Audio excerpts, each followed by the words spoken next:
My name is Matt, and my childhood wasn't normal. Not by any stretch of the word. Something happened to my family that is almost impossible to understand. But I'm going to try my best to explain those 5 years. 5 years of my life I spent in terror. 5 years we all lived in fear. 5 years we'll never get back. My father, Spence, wasn't a very strong man, both physically and mentally. He was the type of dad who often let our mother speak for both of them. Now, he wasn't a complete pushover. We lived in a suburban middle-class community, a complete stock photo of the American dream. My father worked a respectable 9-to-5 job while my mother taught yoga classes out of our house. It was a neat life, organized and structured. Everything was discussed, considered, and acted upon as a family. It was a good home to grow up in. But that was before he showed up. That was before the third parent. I was sitting at the dinner table waiting for my father to finish cooking. It was his turn tonight, and my stomach roared for his rosemary chicken. My sister, Stephanie, lay on her stomach in the living room coloring. Her golden blonde hair fell across her shoulders in waves, and she looked up at me, smiling. She extended what she had been working on and nodded, completely unimpressed. She sniffed at me and continued her sketch. My mother walked into the kitchen, pulled her hair back from her freshly showered face.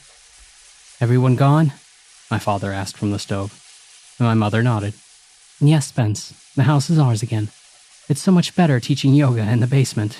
It's so much cooler. I'm glad that we finished the basement over the winter. My clients are relieved as well. It's a scorcher out there today." "Mom, can you sit down so we can eat?" I begged for my spot at the table, and my mother turned to me and laughed. "Matt, the hungriest 6-year-old on this side of the Mississippi. Why don't you ask your dad to hurry up? He's the one who's cooking." I placed my forehead on the table's lip. "Dad, I'm gonna die." Stephanie looked up from her coloring book. "Matt, don't be crazy." "You're crazy," I muttered, not looking up. "Nuh-uh," she said, sticking her tongue out at me. All right, my father said, turning from the stove. In his hands, he held a steaming platter of chicken.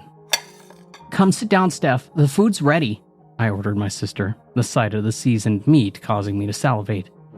As she pulled herself up from the floor, my mother taking a place beside me. We all froze as someone knocked on the front door, and my mother and father exchanged puzzled looks. My dad placed the food down on the side of the table and told us to hold on a minute. Groaning, I watched him walk to the front door. He peeked through the keyhole and I saw him visibly tense, his whole body cementing like a statue. "Spence, who is it?" my mother asked, and my father slowly turned back around to us, his blood draining from his face. His eyes were wide and I saw fear dilate his pupils.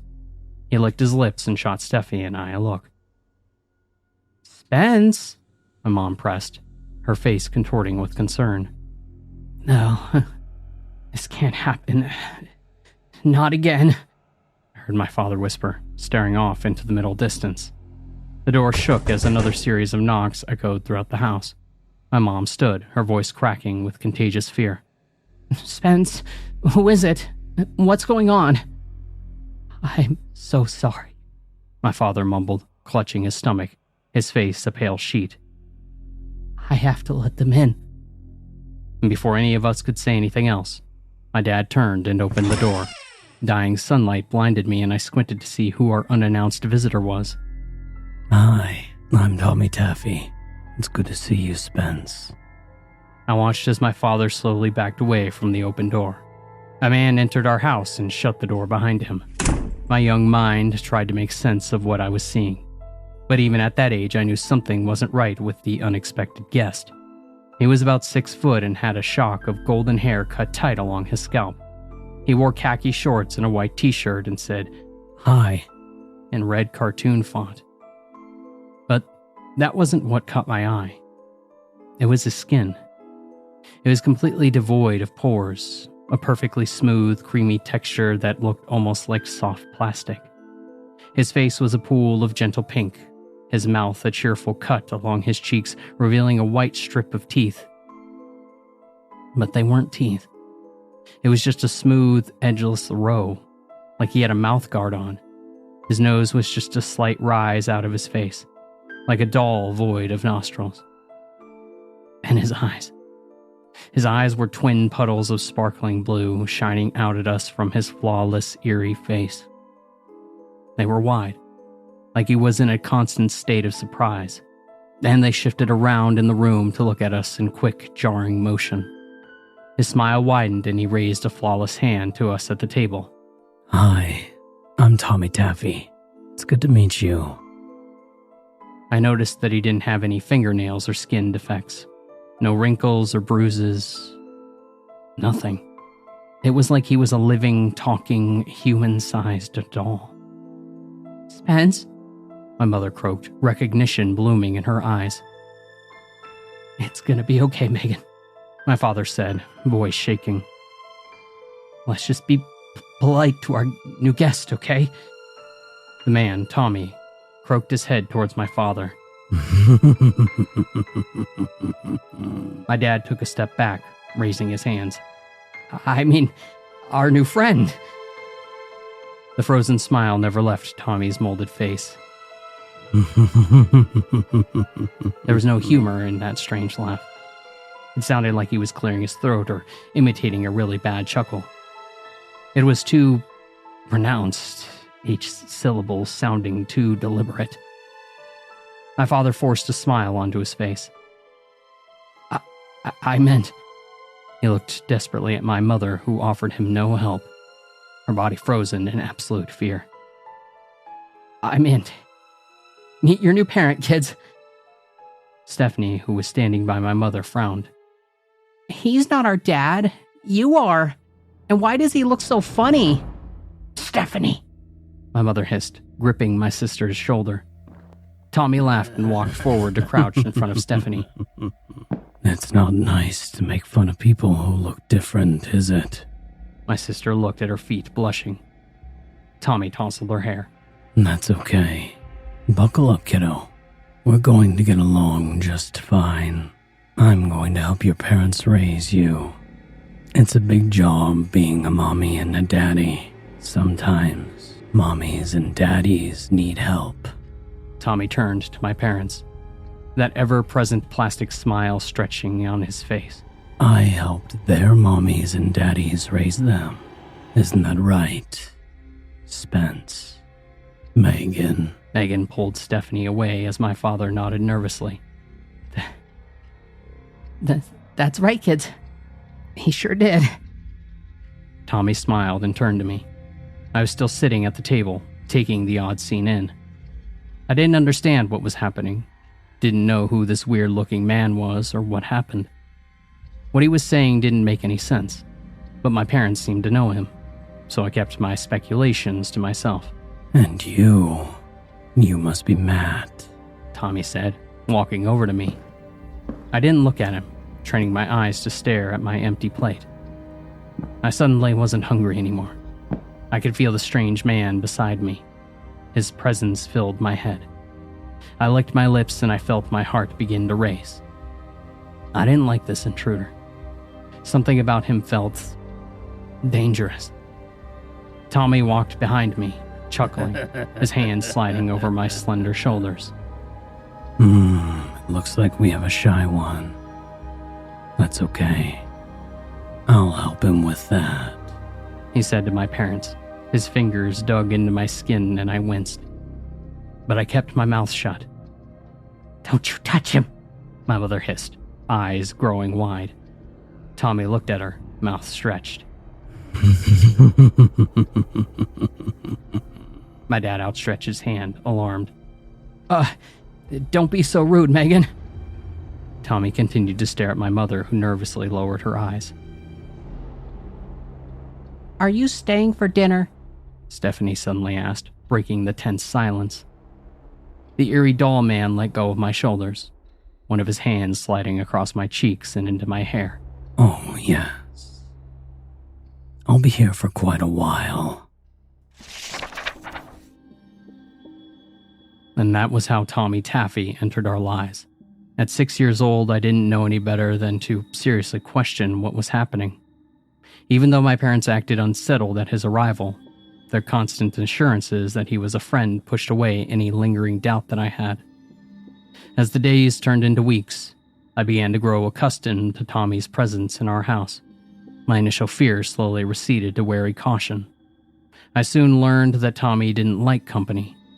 Whenever my mother had her yoga classes, Tommy would pull her off into a corner and whisper something to her. I would watch all of this with silent eyes. I would see my mother's face grow pale and she would nod, whispering back unknown assurances. And then Tommy would turn, that ever-present smile plastered on his face, and walk upstairs until the class was over. My parents told Stephanie and I that we weren't to talk about Tommy to our friends. Outside of the house, Tommy wasn't a part of our lives. I don't know why, but both my sister and I obeyed. Another thing that I noticed was that Tommy never ate.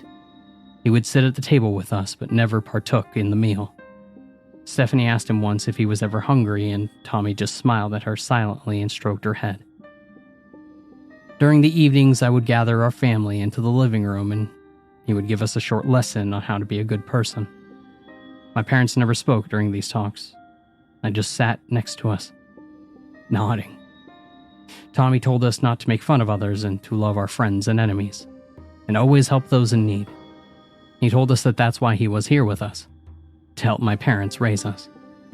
That we could come talk to him if we had a problem at school or didn't know how to handle certain situations. It went on like this for months. And that's when my mother lost it.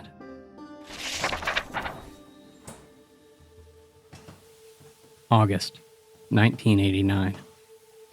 My father had just arrived home from work and I was sitting at the kitchen table doing my homework. My mother was cooking dinner and Stephanie was practicing her dance for an upcoming school play. She was going to be a ballerina and had 3 weeks to learn a few simple spins and twirls.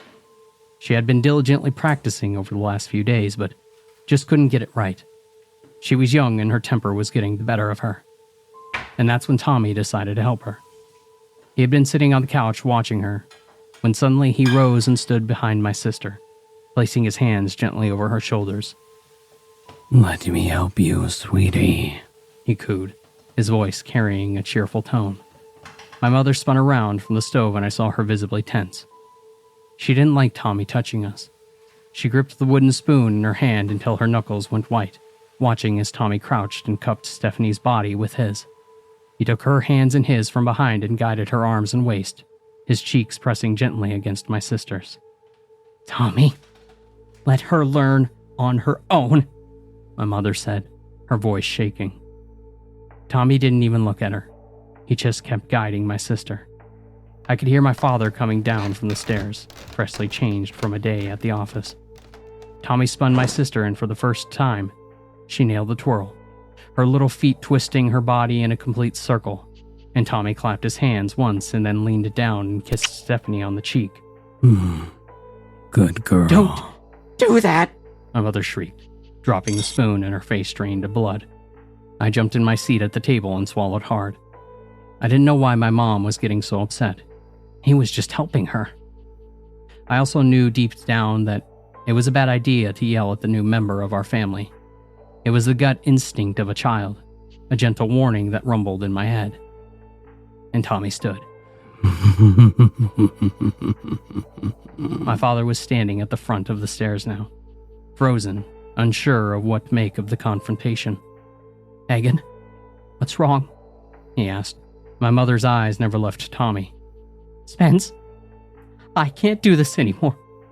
I can't keep pretending everything is all right. We know what this monster is. We know what he did to our town all those years ago. I want him out of our house." My father's eyes went wide, panic blooming in his face. "Megan," he licked his lips, eyes darting back and forth to all of us. "Don't be rude. Tommy has been a big help." My mom grit her teeth. "Stop that. Stop pretending. We want him here. I can't watch this happen. I want him out." And very slowly, Tommy walked into the kitchen and stood in front of my mother. He looked down at her, his perfect blue eyes shining like crystal moons. His voice was like frozen silk. "Megan, won't you come down to the basement with me?" I have a few words for you. My mother took a step back. Get away from me. Get away from my family. You're not welcome here anymore. She turned desperate eyes to my father. Spence, do something. My dad raised his hands in a gesture of helplessness. I could see that he was terrified, and Stephanie was watching from the living room, her lip quivering, eyes watering. And I suddenly wanted to comfort her, but I felt glued to my chair. Come on now, Megan. Just a quick word. Fuck you, my mother spat, and I gasped, heart dropping into my stomach. I had never heard my mother swear before, and it scared me stiff. And suddenly, Tommy grabbed my mother by the back of the neck, the smile never leaving his face, and he yanked her to the basement door. Spence, stop him, help me! My mother screamed helplessly, trying to remove Tommy's iron grip from her. Tommy shot my dad a look that froze him where he stood. I'm sorry, Megan. We need to do what he says, he cried. And Stephanie was now openly crying, hands at her sides, tears running down her face. I felt sick as I watched Tommy open the basement door and drag my mother down into the darkness, and the door slammed closed behind him. And it was silent for a few minutes. And then I heard the screams begin. I never heard my mother scream before, and the sound of it shattered me. My father ran into the kitchen and scooped me up in his arms and snatched up Stephanie in the other. He marched us upstairs into the bedroom and dumped us onto the bed. And we sat huddled like that for hours, none of us speaking a word. And my mother continued to scream. And finally, long after the sun set, we heard the basement door open.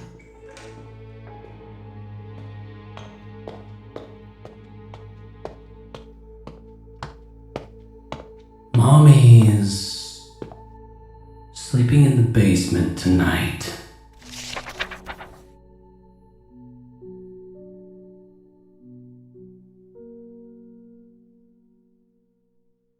March 1991. 2 years passed. After that night, my mother never resisted or talked back to Tommy again. When she came out of the basement the following morning, I expected to see her covered in bruises and blood. I could see no visible signs of violence. I was too young to understand what had happened. My mother now walked with a limp and would for the rest of her life. She didn't speak to my father for a month, and even then it was just enough to get by. I noticed my father crying a lot during those 2 years. I didn't know what happened to my family, but I kept my mouth shut and I obeyed the rules. Listen to Tommy. Things went calm during those 2 years, and Tommy continued to give us his life lessons and be part of our home. No one but my family knew that he was living with us. He was our secret, the dark star that hung above our heads. I needed to smile around Tommy, as did my sister. If he thought that we were happy, he seemed relaxed. That night that my mother challenged him, that changed something. Every couple of months, Tommy would assert his authority over my parents. He would test them, stretch the limits of their patience and nerves. Most of the time, my father and mother would humbly submit to whatever mind game he played with them. Most of the time, he would do or say something to Stephanie or myself. It always made me uncomfortable. Sometimes he would have us sit on his lap while he stroked our hair. Or sometimes he'd sing strange songs to my sister about love. Sometimes he would make us take a bath together while he watched. I always put on a brave face during those times, and Stephanie was young still, and she wasn't as bothered as I was. It was uncomfortable, and I would look to my parents for guidance. With pale faces, they'd nod silently and continued in whatever activity that we were forced into doing. It was in the early part of 1991 when the next awful thing happened to our family. Tommy pushed the limits once more.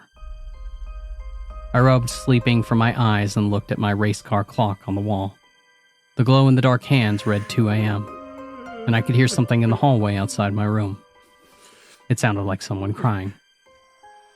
Where was Tommy? I checked the dark corners of my room to make sure that he wasn't there, watching me sleep. And when I was assured that he wasn't, I pulled the covers away and slipped them to the floor. I crept to my door and looked out into the darkness. I could see a figure sitting on the floor by my sister's closed door, A person. I squinted in the black and realized that it was my father with his hands over his face. He was sobbing, his back against the wall. "Dad?" I whispered. And my father looked up and immediately shooed me back into my room. Go back to bed. I just stood there as my eyes adjusted to the night. My father's face was a mess of blood and bruises. "Go back to bed, Matt. Please," he cried. I took a hesitant step back into the hallway. "Dad, what happened to your face? What's going on? Did Tommy do that?" My father's eyes went wide and he shushed me. No, of course not. Don't say such things. Tommy is he's here to help us be a better family." I walked closer to my dad and froze as I passed my sister's door. I could hear muffled cries from inside. I could hear fear. "Dad," I whispered, pointing to the door. "What's wrong with Steph?" My father wiped a trail of blood from his lips, eyes watering and anguish stretching his features. "Come here, Matt." I crawled into my outstretched arms as something loud banged against the wall from my sister's room. I jumped and my father curled me up into his chest. I could feel tears dripping onto my head as he fought back misery. "Tommy's in there, isn't he?" I said quietly. My dad sniffled. "Yes, son." I looked up into his bloody face. "What did you do, Dad?" My dad tried to smile, but his face wouldn't cooperate. "He wanted to do something with your sister that I didn't like. And so I told him no. I just told him no." As he spoke, I realized that I could hear my mother crying from the bedroom. My dad cupped his hand under my chin. "We can't say no to Tommy, okay? Remember that." My sister screamed from her bedroom, a shrill, piercing cry that shook me to my soul, and I gripped my father's arm. "Why is he here?" I whispered. "Why can't he just go away?" My father was silent a moment, and then he lowered his mouth to my ear. "Listen to me, Matt. This is very important. When you grow up, do not have children. He follows those with children." I shifted in my father's arms as something was dragged across the hardwood floor from the other side of the wall. My father grit his teeth, more tears spilling. "We don't know who he is or what he is. He came to our town when we were little boys and girls, just like you and Stephanie. Your mother and I lived 2 houses down from one another. And Tommy infested our street. I don't know how, he was everywhere. Always. He'd be at my house, but also across the street, and also at your mother's. All at the same time. I don't know what he wants, what his purpose is. Just showed up one day. He just showed up and wouldn't go away. God knows my father tried." "Is that how Grandpa died?" I asked. I never met my grandpa. I just knew that he had died years before I was born. And my father nodded. "Yes, Matt. Tommy had to teach him a lesson. He had to teach the entire street a lesson, and after that,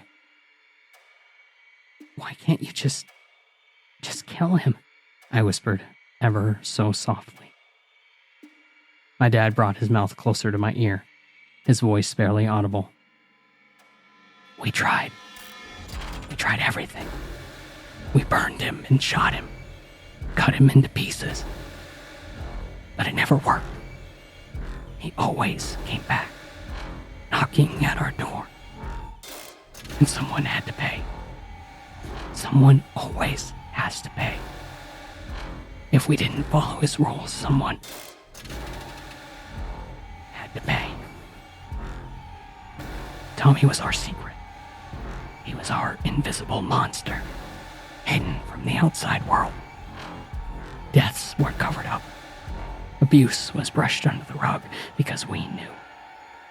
We knew if anyone said a word, Tommy would make it bad for whoever had to face this punishment. I digested this with all of the understanding of an 8-year-old, and the only thing that I could think to say was, when is he going away? My father kissed the top of my head. 3 more years. The bedroom door suddenly opened and my father jumped, tumbling me out of his arms. Tommy stood in the darkness, his face perfectly composed except that he was breathing hard. His plastic-looking face scared me, and his 2 blue eyes glowing out of the black. Tommy jabbed a thumb over his shoulder at the now silent bedroom. She's going to sleep like a log tonight. September 1993. We had 1 year left. 1 more year. I could almost see the desperation in my parents' eyes grow every day, begging the calendar to advance. We were almost through the nightmare. I thought a lot about what my father had told me that horrible night in the hallway. I thought about what he must have gone through as a child, what he must have experienced. I wondered how bad things must have gotten for Tommy to murder my grandfather. I realize now that despite all of the awful things that Tommy was doing, my father's submission was keeping us alive. His agonized silence kept Tommy's wrath at bay. Looking back, I can't imagine the mental torture that he endured those 5 years. Stephanie didn't talk much after that night in March. I noticed her charismatic personality decline drastically, and suddenly she was unsmiling. Just a silent child. I don't think that she understood what happened to her and as she grew up. I think her mind slowly began to build a wall, blocking that night out from her mind's eye. My mother and father seemed to be extra compliant that year. They engaged in Tommy's nighttime lessons and added enthusiasm, and my mother desperately made sure that Stephanie and I reacted in ways that made Tommy happy. But I didn't make it out unscathed. Tommy was sure to make his mark on our entire family. I was sitting in my room with the door closed. It was almost dinner time and everyone was downstairs getting ready. I could hear Tommy laughing from the living room. And I looked down at the magazine one of my friends at school had given me. It was a Playboy. We had pored over the pages at school, giggling and oogling over the naked women scattered throughout the magazine. I had never seen anything like it. It was my first exposure to the world. It made my heart race and in ways that I enjoyed, and I felt something weird, but pleasurable stirring inside of me. I had asked my friend if I could borrow the magazine, and he had let me. I adjusted myself on my bed and pored over the nude photos. I couldn't believe that women actually let people take pictures of them like this. I felt something stir in my crotch, and I turned another page. My heart was racing, and I felt hot. My cheeks flush. I was on the last page when I heard something from the doorway. What you got there, Matt? I whipped my head up, jumbling the magazine as it fell to the floor. Tommy was watching me from the door. I hadn't even heard him open it. Nothing, I mumbled, snatching the Playboy up and shoving it under my pillow. And Tommy walked over to me. I didn't hear you come in, I mumbled, blushing. Tommy reached under my pillow and pulled out the magazine.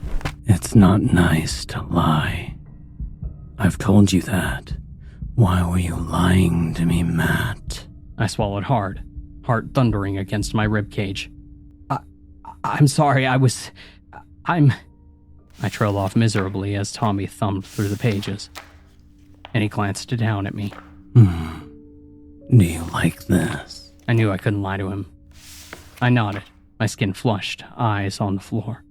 Tommy smiled and sat down next to me on the bed, one hand resting on my thigh. Do these pictures make you feel good? I didn't look at him as I nodded again. Suddenly, Tommy slid his hand over my crotch and gave it a gentle squeeze. Does it make your penis feel good, Matt? I jumped. His touch scared me. I removed his hand and chuckled, his strip of seamless teeth sparkling. Tommy put the magazine down and cupped his hand under my chin. Do you know how to masturbate, Matt? As your father taught you how to do that? My breath came in short gasps, his hand cool and smooth against my face. I didn't know what he was talking about, didn't know what he wanted me to say. I just stared at him with helpless eyes. And Tommy sighed. It's probably best that he hasn't. It's a sensitive discussion, and I feel like I should have it with you, not him. You're what, 10 now? I nodded, paralyzed. And Tommy slowly reached down and grasped my crotch again. Do you want me to show you how to do it? I squirmed under his grip. No, thank you, Tommy. And Tommy smiled gently. It's okay to be scared. Growing up is scary. You're going to be such a handsome young man. He stroked my cheek with his other hand, one now on my cheek and the other grasping between my legs. Have you had your first kiss yet? Tommy, please, I cried, feeling tears begin to form in my eyes. Tommy pushed me back on the bed, and I was now staring up at him as he cupped my head in his hand. You don't have to be afraid of growing up, Tommy. There are a lot of good things to look forward to. And just think, when you have children, I'm going to come help raise them. It's going to be fun. Let me go, I whispered, openly crying now, his breath hot on my face. And Tommy suddenly leaned down and kissed me, his lips engulfing mine. I let out a squeal of panic as I felt his tongue slip into my mouth, his grip tightening around my crotch. His mouth tasted of rotting fruit and decaying meat, a rush of filth that invaded my taste buds. He rolled his lips around mine and then pulled away and whispered, Not going to get hard for me, Matt. I just cried, staring up at him with shocked, panicked eyes. Tommy smiled and whispered in my ear, That's okay. He suddenly sat up, releasing me. Come on. Dinner's ready. Shaking, I wiped my face and I let him help me off the bed. But I wasn't hungry. July, 1994. As the days marched closer and closer towards July, my family developed a silent, optimistic, and desperate plea to make this all stop, to make it all go away. My mother and father made sure that there was no reason for another hard lesson. They bent over backwards for Tommy, begging through clamped teeth that we'd just all have to make it to July without another incident. And on July 3rd, we woke up to find Tommy Taffy was gone. 5 years to the day. And we couldn't believe it. He had simply vanished overnight. We checked the entire house, my mother weeping tears of relieved joy that the nightmare was finally over. Overchecking every inch of the house 3 times over, we met in the living room, embracing one another as a family. Tommy had moved on. The sentence was over. My father called out of work and we went away for 2 weeks to the beach. And during those 2 weeks, I kept expecting to wake up with Tommy standing over me, that horrific smile on his face. But he didn't. It was over. My parents did their best to rebuild our family, fill in the cracks that had been made during those long years. And I loved them dearly for it. But some monsters just can't be forgotten. I don't know where Tommy Taffy was or where he came from. I don't think I'll ever know. What was his purpose? Why did he do all of those awful things to us? I pore over the possible answers until my head splits and I find myself crying. The memory's too much to dig up. Some things are just left dead in the past. But I haven't forgotten what my father told me in the hallway that awful night outside my sister's room. I'm 33 now and I have remained unmarried and without children. I can't risk it. I can't risk that monster coming back into my life. I've never understood why my parents chose to have kids. They both had been exposed to Tommy during their childhood. So why have Stephanie and I? Maybe they didn't believe that he'd come back. But I believed it. And I am terrified. Because you see, yesterday my sister gave birth to twins.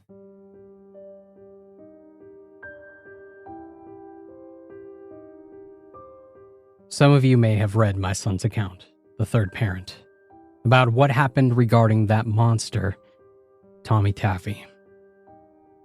And after reading it, after crying over it, I felt compelled to write this.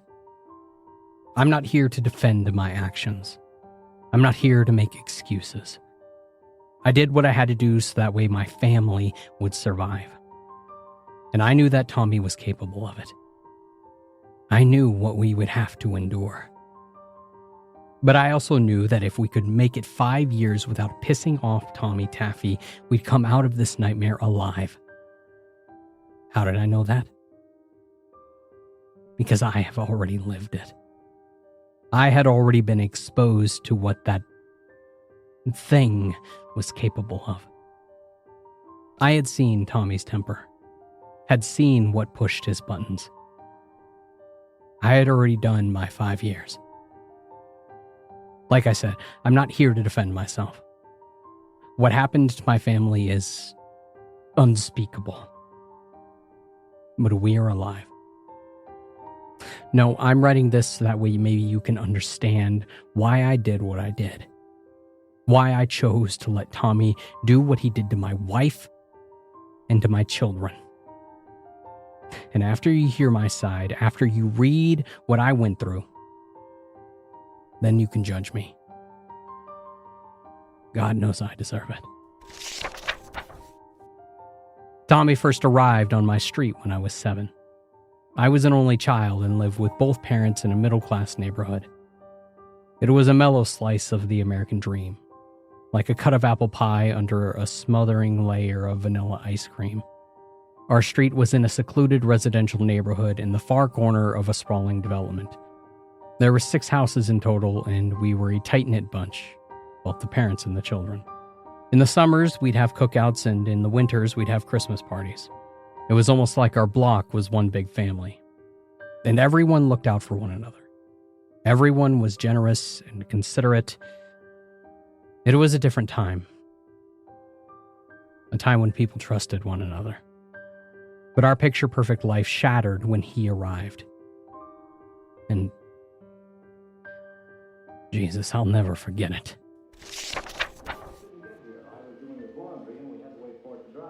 July 1969. I had just gone to bed. My 7-year-old mind exploring my imagination, turning thought into dream. The moon was a warm slice of yellow in my window, and expansive stars winking down at me as I drifted off into sleep.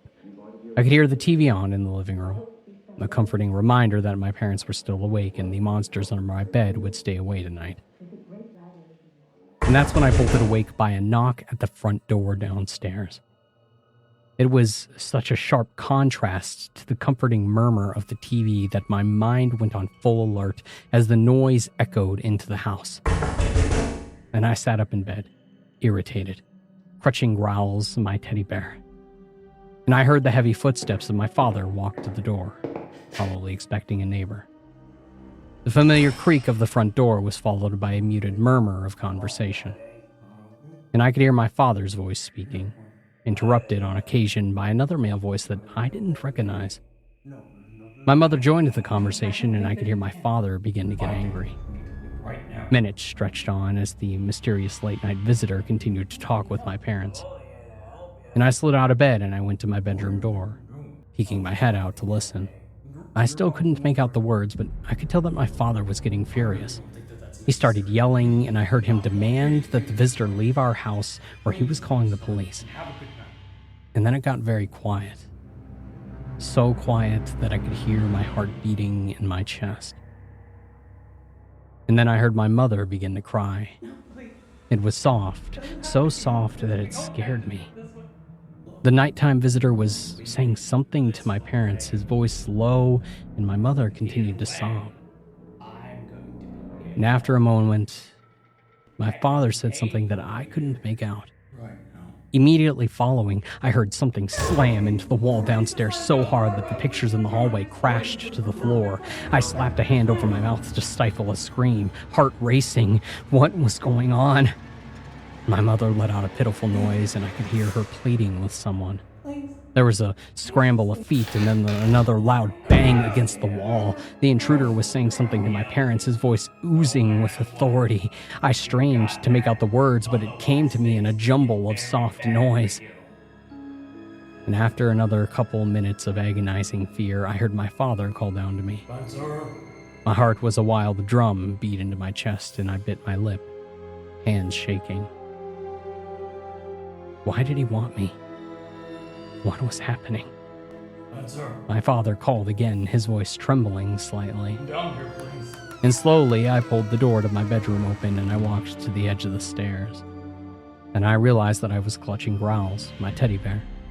My palms were sweaty and I could feel how damp the soft fur was beginning to become. And I looked down the stairs to the front door and I froze, eyes going wide. My father was gripping his throat, wincing, tears in his eyes, something that I had never seen before. My mother had her arms wrapped around herself, moisture straining her cheeks. But that wasn't what captured my attention. It was the stranger standing next to my parents, staring up at me. He was in his early 30s and wore a white t-shirt that read in red font, "Hi." His hair was blonde and cut short. His two blue eyes, pools of glowing brilliance set into a sea of snow. And then I noticed the oddities of this intruder. His skin was impossibly smooth, a clean pink sheen of absolute perfection. His nose wasn't too much of a nose as it was a nub jutting out from his face. His lips were twisted into a smile, revealing white strips where his teeth should have been. "Hi, Spence," he called up to me, his voice cheerful. "I'm Tommy Taffy, and I'm going to be staying with you for a while." And I clutched Growls to my chest, quivering and begging my parents for guidance, and instead they cast their eyes to the floor, clearly shaken. I didn't know what was happening, what had been said between them, but I could feel danger in the air, thick and malicious. "Come on down here, so I can get a good look at you," Tommy said, waving me forward. My father's eyes suddenly met mine, and I gulped. Even at that age, I could interpret the look that he passed on to me. "Be careful, son." Cautiously, I walked down the stairs, never letting go of my bear. And when I reached the front of the stairs, my mother reached out for me, but Tommy stepped in front of her, smiling down at me. He squat down and he ruffled my hair, his immaculate skin looking almost polished and waxed at this proximity. "Cute little fella, aren't ya? Ooh, what's this you got there?" he asked, gesturing to my bear. His name is Growls, I stammered, and Tommy grinned. "Of course he is. I'm going to be helping your parents for a while, so I'd like the three of us to be friends. Me, you, and Growls. You think that would be okay?" Again, I looked to my parents for help, confused and shaken. I had no idea what was going on, who this was, why my parents looked so scared. But he seemed nice, though. But the way that my father rubbed his throat told me otherwise. "Boop boop," Tommy chuckled, knocking gently on my head. "Hey, I asked you a question, Spence." "What'd you do to my daddy?" I whispered, immediately wishing that I hadn't. In Tommy's mouth remained a frozen smile, but his eyes darkened ever so slightly. My father reached out and grasped my shoulder. "Spence, it's okay. I'll talk to you later about it, but for now, Tommy is going to... He shot a look over at my mother. "He's going to stay with us." And that was the start of a 5-year stretch that I can never forget. A few days passed, and soon I learned, through whispered inquiries, that Tommy Taffy had visited everyone on our street. He was in our home, but also in theirs. And I learned this from my eventual wife, Megan, who lived across the street from me. She told me that some strange guy was living in their house. After she described him, I deducted that it was one and the same. Tommy Taffy. Now, I didn't understand how it was possible, but knew to keep my mouth shut. Tommy had sworn me to secrecy. He had sworn everyone to secrecy. This was enforced by my parents, who told me in hushed whispers to never tell anyone about Tommy. I could tell everyone feared him. I did too. There was something unsettling about his constant smile, his slightly off features, and the cool, enunciated way he spoke and laughed. I didn't know what he told my parents to keep them from going to the police, why they were allowing him to live in our home, but it must have been terrible. We were a hostage in our own home. Of course, Tommy didn't keep us there, but we knew that he would be waiting once we came back. At night, Tommy sat us down and gave us his lessons. He would tell us how to be good people, how to love one another. And I remember one during the first week, and I looked out my front window across the street into Megan's living room. And I saw Tommy there, speaking to her family on the couch. The Tommy in front of my family stopped speaking immediately and stared long and hard at me. And then he went to the window and closed the curtains before continuing.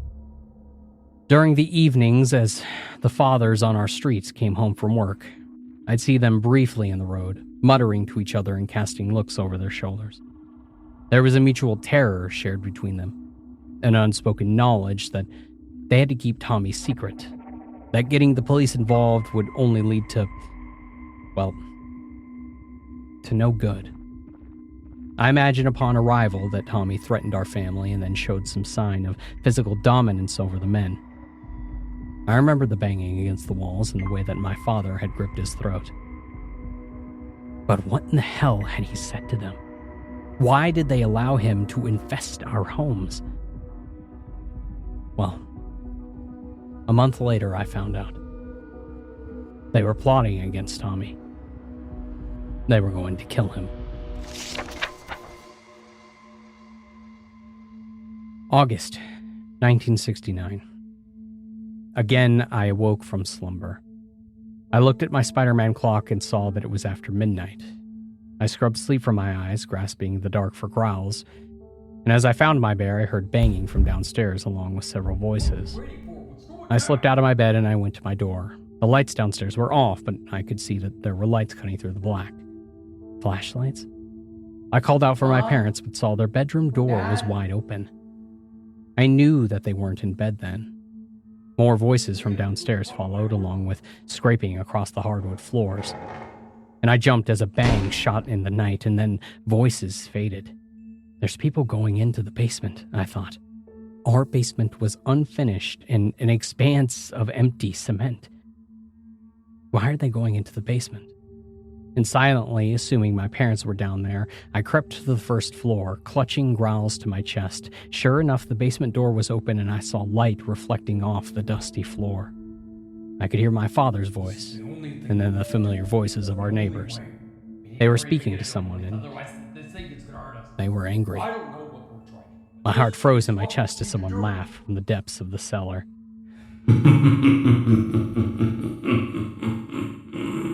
Making sure not to make a sound, I slunk to the open door and descended the first 2 steps to look out at the scene below me. Tommy was bound to a metal chair in the middle of the room, surrounded by 6 pairs of parents that lived in our neighborhood. Their backs were to me, but I could see Tommy's flawless face gazing up at them. Megan's father was there, his face a mess of bruises and swollen flesh. His arm was in a sling, and it looked like his shoulder slumped like his back was in pain. I sucked in a breath as I realized that one of the men was passing my father a pistol. The women stood by their husbands with grim looks on their faces. There was no disagreement among the executioners. "It's time you leave our lives," one of the men said, looming over Tommy. And I recognized him as my friend Luke's father. They lived 2 houses down. "This is your last chance," he growled. Tommy didn't even struggle in his rope bindings, that ever-present smile still on his face. And he looked up at them, the overhead light illuminating his sparkling blue eyes. I don't understand. I'm just trying to help all of you raise your children properly. I'm not going anywhere. A look passed between the parents, and then my father put the gun to Tommy's head. You're not helping anyone. You're a monster. You can't come into our homes and threaten our children, threaten our lives. That's not how this works. All those threats you whispered to us while we were caught off guard. Well, look at you now. My father spat at him. Pathetic. And now you'll get yours. And my father shot him in the head. The report was deafening, and I almost screamed, slamming my hands over my mouth at the last second. Tommy's head whipped back as the smell of gun smoke spiked the air, and it was silent for a moment. And then...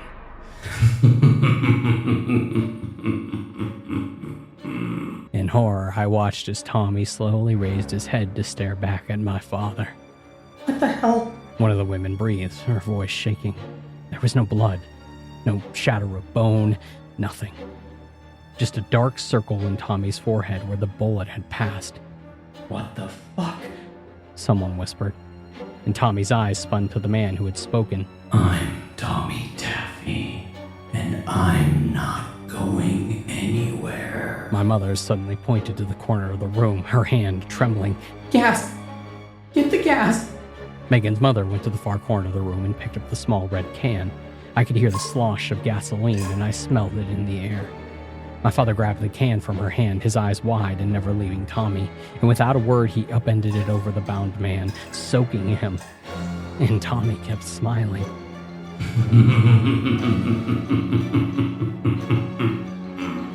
Another father passed my dad a box of matches.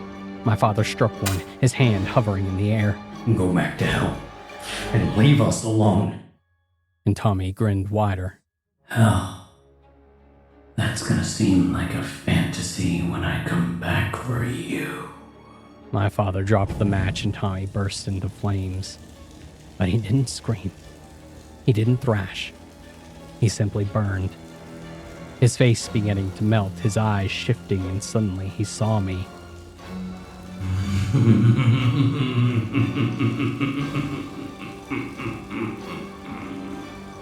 Heart exploding in my throat, I fled back to my room, tears streaming down my face, and from the safety of my bed, I eventually heard the neighbors leaving. Relief in their voices. But 2 weeks later, and Tommy came back. September 1969. We were eating supper, a sense of normalcy returning to our home. My parents never told me that they had murdered Tommy, instead opting to inform me that his visit was over and that he went back home. I still caught whiffs of gasoline about our house, but kept my mouth shut. I was just happy that my family was okay. The sun was setting and the dying orange light was filtered through my living room window, stretching out across the floor to cover the dinner table. My mother and father sat at opposite ends of the table, chatting about their days. I could tell that they were still shaken, but I admired the way that they were trying to return to their normal lives to what it had been before Tommy showed up. And as I shoveled mashed potatoes into my mouth, the front door exploded. I spun around, jumping as the wood splintered and the hinges creaked. I dropped my fork, eyes growing wide. It was Tommy, and he looked furious. My parents' mouths dropped in unison, but before they could speak, Tommy marched towards us with alarming speed and upended the kitchen table. Dishes filled with food shattered to the floor, and my father half rose, fear paralyzing him. And without a word, Tommy grabbed my father by the neck and dragged him to the wall, where he plowed his face through the sheetrock. My mother screamed and ran to aid my dad, but Tommy spun around and punched her in the teeth, sending her crashing to the floor. Feeling my bladder go, panic clawing at my throat, I watched as Tommy pulled my father's bloody head from the wall. Spluttering, dazed, my father tried to release himself from Tommy's iron grip, but it did no good. His eyes dark and his mouth clamped in a snarl. Tommy clamped a hand over my father's throat and dragged him to the living room. Without stopping, he threw him through the window and out onto the front yard. I was a mess of tears and terror, snot bubbling from my nose as Tommy turned back to my mother and I. Now, he was smiling. He went to my stunned mother and hauled her up. "You're going to need to see this," he said darkly. His lips curled into a grin. And then he looked at me and jerked his head towards the door. "Come on, Spence. You too." I pulled my mother to the front door and pushed her outside. I hadn't moved, my face frozen in silent scream. Tommy looked over his shoulder and winked at me. "Don't make me ask you again, sport. Oh, and bring that broom behind you." Pulled off of my kitchen chair by fear, I got up and dutifully grabbed the kitchen broom and walked it to Tommy, my pants reeking of urine. Tommy put a hand on my shoulder and guided me outside to stand by our mailbox. I saw my father rolling around on the grass, a mess of blood and glass, my mother kneeling before him and weeping. Our neighbors were coming out of their houses, eyes wide, shocked looks of horror on their faces as they saw Tommy. "Gather round," he yelled, motioning for them to come closer. "and look at what you've done." I saw Megan at her doorstep across the street, face a pale sheet of snow, and she looked at me and I saw her begin to cry, burying her face in her hands. Shocked into obedience, our neighbors came and stood around our tiny front lawn by the street, all eyes on my mother and father. "This is your fault," Tommy said, meeting every one of their terrified faces. And he suddenly snatched the broom from my hands, and in one quick motion, he snapped the head off and tossed the duster aside, and advanced on my father, gripping the splintered pole. My mother screamed and covered her bleeding husband with her body, but Tommy booted her in the face, wrenching my heart in the process.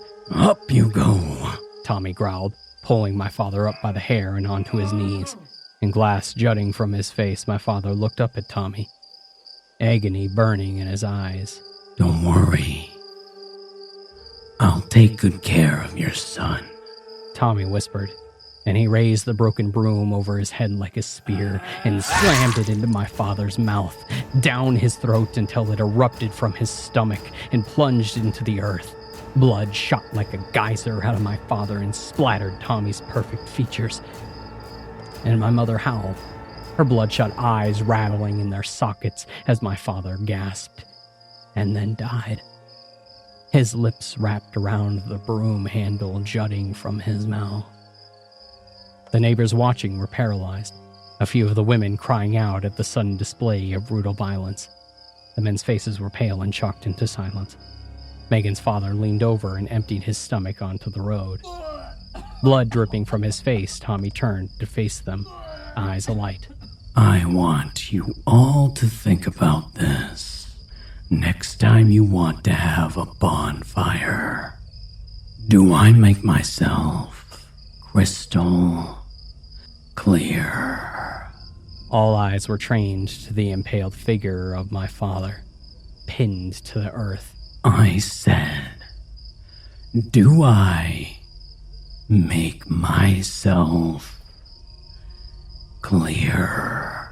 Tommy repeated, the smile dropping from his face. And everyone slowly nodded, every eye wet with tears and wide with horror. And Tommy threw a thumb over his shoulder. "Now get rid of him. I need to put his son to bed."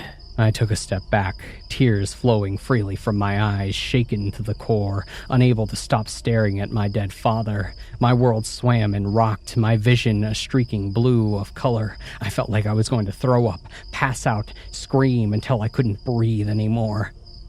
And Tommy was suddenly looming over me, sweeping me up in his arms. He pressed my shocked face onto his shoulder and stroked my hair.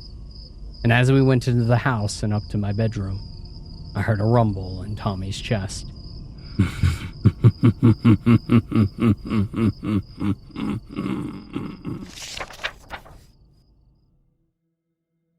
June, 1973. How do I describe the following 3.5 years? Words can't make you understand what life was like for my mother and I. My father's murder was covered up by the neighborhood and my mother, despite the crippling pain that it must have brought her.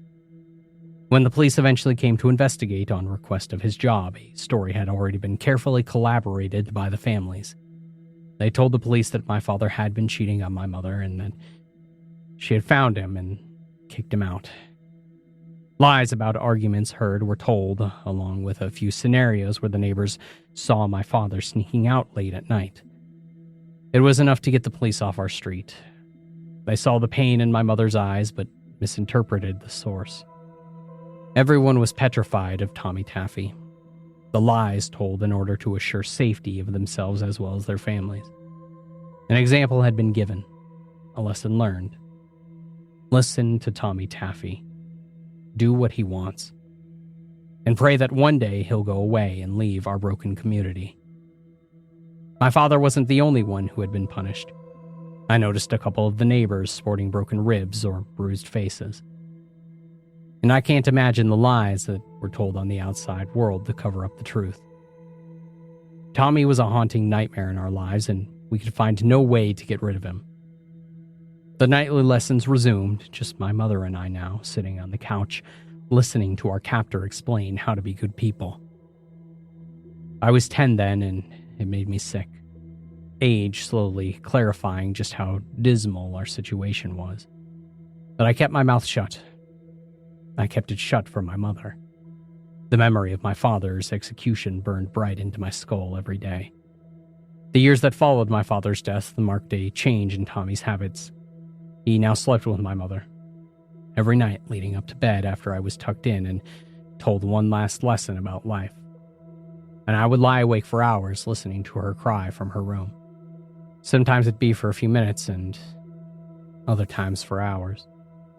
He didn't always stay with her through the night. I remember times that I'd wake up and he'd be standing in the dark corner of my room, watching me sleep, his eyes like shining oceans. Other times he'd be staring at me through the crack in my door. He'd stand there for hours just fucking watching. Sometimes I'd awake to him sliding into bed with me, always placing a cool hand over my thigh. Heart pounding and fear ripping my insides apart, I'd always turn away from him, breaking out into cold sweats. I still had growls, my constant source of childlike comfort. I'd hug him to my chest, tears running down my face until either the sun came up or exhaustion shut my brain down. We endured this silently, begging for it to end. July 1974. I was 11. It was the 5th year to the day since Tommy had entered our lives. I sat in the living room, reading a book while my mother prepared supper for us. She was pale and gaunt, the long years wearing her to the bone. Her eyes were lifeless these days and had sunk into her sockets. Her cheekbones pronounced and skin thinly stretched over them.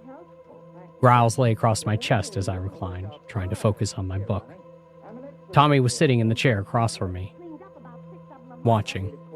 I turned a page and I jumped as Tommy spoke. "You really love that thing, don't you?" And I turned to Tommy. My book? Tommy shook his head, smiling. "No, son. That bear." I looked at growls on my chest and shrugged uncomfortably. I guess so. Tommy leaned forward, lacing his fingers together. "Put down your book, Spence." Licking my suddenly dry lips, I obeyed. And I noticed my mother was watching from the kitchen, looking alarmed. "Do you know what love means?" Tommy asked. And I fell with growls, eyes downcast. It means you care for someone very much. And Tommy shook his head. No. Good try. He suddenly came and sat next to me, placing a hand on my leg and caressing it. Love means that you would want to fuck something so bad that you would die if you didn't. And I heard my mother drop something in the kitchen, but I didn't dare take my eyes off of Tommy. And Tommy pointed to growls. Is that what you want with your teddy bear? I heard some kids in school talking about fucking, but I didn't have a clear understanding of what it was yet. So I shook my head, palms sweaty. Tommy looked confused. But you said that you love growls, so you don't love him? My mother took a step towards us, her hands balled into fists, but kept her mouth sealed shut, her lips a thin white line. I guess I don't love him, I stammered, feeling Tommy's hand tighten on my thigh. Tommy placed another hand on the back of my head. Why don't you give him a kiss and see what you think? I felt embarrassed and humiliated just at the thought, my cheeks burning. I tried to chuckle like I thought that it was a joke, but Tommy slowly pushed my head towards my bear. Go ahead, son. Don't be afraid, he coached. I could feel tears brimming in my eyes as I guided my mouth towards my bear and I gently kissed its nose, turning away immediately. Do it again, Tommy whispered. Show him how much you love him. Sniffling, tears now rolling down my face, I held growls and I planted a few kisses on his worn nose. My face was flushed and my heart was racing. I felt foolish and absolutely terrified. Tommy's hand like a vice grip on the back of my head, urging me on. Lick him a little, Tommy whispered in my ear, and I suddenly jerked my head away and I threw growls across the room, openly sobbing now. I don't love him! I hate him! I hate him! I covered my face, ashamed, hands shaking. I pulled myself into a ball and I lay there sobbing. I felt Tommy get up next to me and turn to my mother. Sounds like he's learned his last lesson. I would be proud of him. He's a man now. I looked up at him through tear-soaked eyes. His eyes sparkled. It took 5 years. He suddenly leaned down and cupped his mouth over my ear. His voice was cold, his breath like hot fire. Your little ones will get 5 years as well spent. And with that, he looked at my mother one last time and then walked out the door.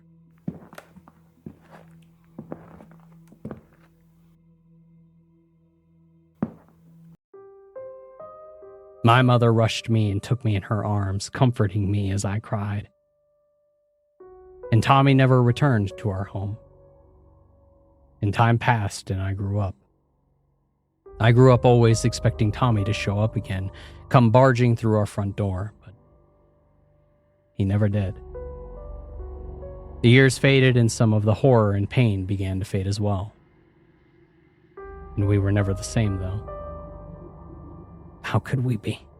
My mother was a shell of the woman that she used to be. The mental torture that she had undergone had broken something inside of her that she could never regain. But God, did she love me and try to heal the nightmares of those 5 years. A full year passed before my mother dared ask Megan's mom if Tommy was gone from their home as well. And he was. The neighborhood was free. Impossibly and unbelievably free from the monster that had terrorized us for 5 years. I had never understood what Tommy's final words were to me, what they meant. Not until it was too late. When I turned 25 and I married Megan. And a year later, we were expecting. And so you've heard the rest from my poor son. And God forgive me for having children. God forgive me.